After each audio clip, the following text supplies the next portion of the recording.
देखो भाई, जब से रैम और एसएसडी के प्राइसेस बढ़े हुए हैं, मेरे पास काफ़ी सारी क्वेरीज आती हैं कि भाई मुझे गेमिंग करनी है, PS5 लेना चाहिए या फिर गेमिंग पीसी बनवाना चाहिए। तो भाई मैंने सोचा क्यों ना इसके ऊपर एक डेडिकेटेड वीडियो बनाई जाए जिसमें मैं तुम्हें अच्छे से एक्सप्लेन कर सकूँ कि तुम्हें PS5 लेना चाहिए या फिर गेमिंग पीसी बनवाना चाहिए। हे दोस्तों, मेरा नाम है राणा सिंह और आज की इस एपिसोड में मैं आपको बताने वाला हूँ कि अगर तुम्हें खाली गेमिंग करनी है तो उसके लिए PS5 अच्छा है या फिर तुम्हें गेमिंग पीसी बनवाना चाहिए। देखो भाई, 2026 में वो पहले जैसी चीजें नहीं रही है कि जिसमें तुम 50-60 हजार के बजट में एक PS5 किलर पीसी बनवा सको। रैम और एसएसडी के प्राइस इतने ज्यादा बढ़ चुके हैं कि हर गेमर के लिए यह सवाल पैदा हो चुका है कि भाई मैं क्यों ना गेमिंग पीसी से अच्छा PS5 ले लूं। तो भाई आज के इस एपिसोड में तुम्हें क्लियर कट बता दूंगा कि कौन सी चीज तुम्हारे लिए परफेक्ट होने वाली है। देखो भाई, इस चीज का जो कंपैरिजन होगा वो 3 चीजों पे होगा, प्राइस पे, परफॉर्मेंस पे और फ्यूचर प्रूफ पे। तो सबसे पहले कंपैरिजन करते हैं प्राइस में। देखो भाई, अगर तुम्हें एक डिसेंट पीसी आज के टाइम पे लोगे यानी 2026 की अप्रैल या मई में, तो उसकी जो कॉस्टिंग आएगी वो आएगी भाई 1 लाख प्लस। और अगर तुम्हें और अच्छी परफॉर्मेंस चाहिए तो 1.5 लाख के ऊपर भी जा सकता है। पर ऐसा क्यों? अगर मुझे गेमिंग पीसी बनवाना है तो 1 लाख के ऊपर मुझे बजट क्यों चाहिए? क्योंकि भाई रैम के जो प्राइजेस है वो काफी ज्यादा बढ़ चुके हैं और एसएसडीज के भी रेट जो है काफी ज्यादा बढ़ चुके हैं। एआई कंपनीज जितनी भी है वो रैम्स को कंज्यूम की जा रही है, जिसकी वजह से हम कंज्यूमर्स के लिए रैम बची ही नहीं रही है। और भाई अगर सच बताऊं ना तो सिचुएशन इतनी ज़्यादा गिर चुकी है, अगर तुम मार्केट में 64 GB की रैम परचेज करने जाओगे ना तो उसके कंपैरिजन में ना PS5 आ जाएगा।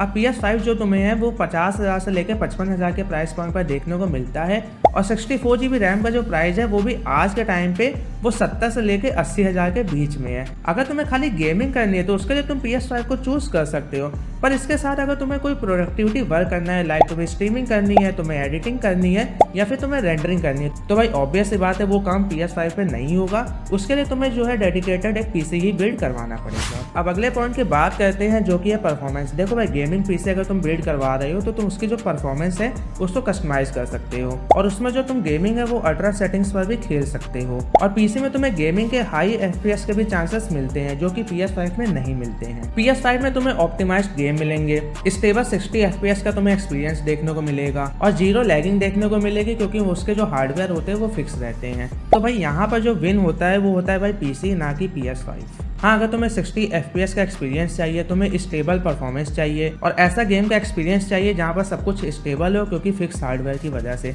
तो तुम PS5 को चूज कर सकते हो। और भाई अगर तुम्हें अपने गेमिंग की सेटिंग्स को थोड़ा ऊपर नीचे करना है, तुम्हें थोड़ा FPS अच्छा चाहिए और तुम्हें अल्ट्रा सेटिंग्स पर गेमिंग करनी है, तो उसके लिए तुम पीसी को चूज कर सकते हो। अब बात करते हैं इन दोनों में से ईजी टू यूज क्या है।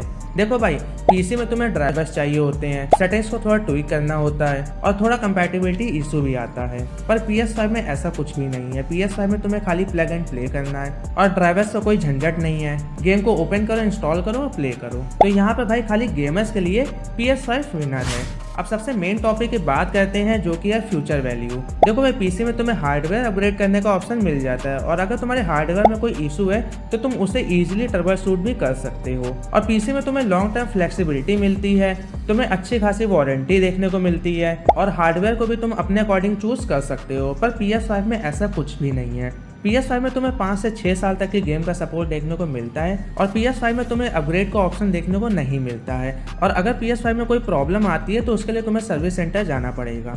और दूसरी चीज, PS5 की जो वारंटी है वो 1 साल की रहती है और पीसी की जो है 3 साल से लेकर 10 साल तक की रहती है, जिसमें अलग अलग कंपोनेंट पर अलग अलग वारंटी क्लेम होती है। तो भाई यहाँ पर अगर तुम लॉन्ग टर्म लेके चलते हो तो यहाँ पर पीसी विन होता है और यही अगर तुम करंट सिचुएशन को लेकर चल रहे हो तो यहाँ पर PS5 विन होता है। तो भाई फाइनल वर्डिक्ट की बात करते हैं। अगर तुम एक बजट गेमर हो, तुम्हें 50 से 60 हजार के बीच में एक पीसी बनवाना है खाली गेमिंग के लिए और अदर वर्क के लिए नहीं, तो तुम भाई उसके कंपैरिजन में PS5 ले सकते हो।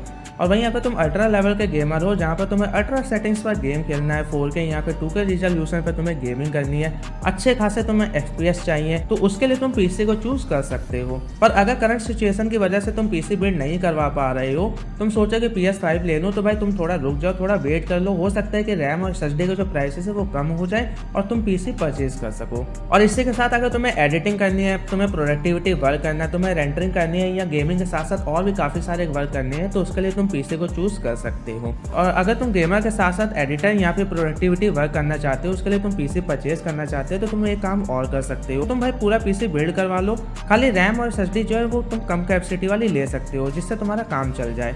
और बाद में जब इन दोनों के प्राइसेस कम होंगे तो तुम धीरे धीरे करके दोनों चीज़ों को अपग्रेड करवा लेना।